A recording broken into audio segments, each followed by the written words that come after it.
What's up guys? So I've replaced a lot of fuel components on this car, tried to make this engine running as perfect as I could, but it's still getting a really nasty fuel smell. So one of the parts I've already previously replaced is the EHA valve, which is that little black box hanging off the side of the distributor right there.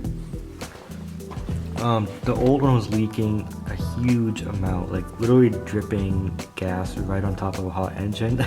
So I'm glad I replaced that.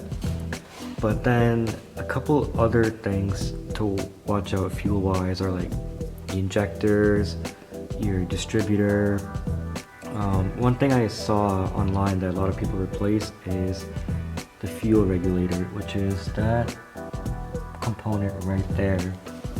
So what I noticed is if you trace that vent line that's coming off the back of it, it actually leads into the PCV valve right there. And so when I pull out the valve, like it literally drips gas whenever the engine's running.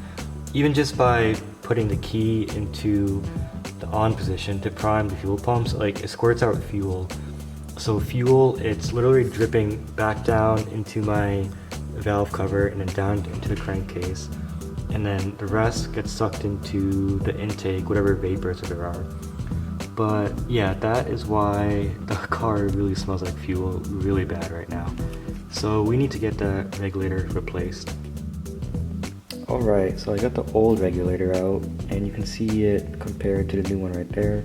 New part, nice and shiny.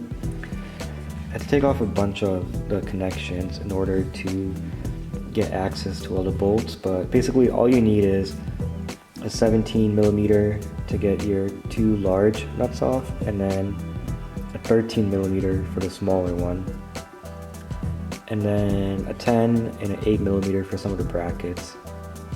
But yeah, overall, the bolts came off pretty easy. Didn't have to use too much force or any PB blaster, so that was good. Alright, so time to put the new part in now.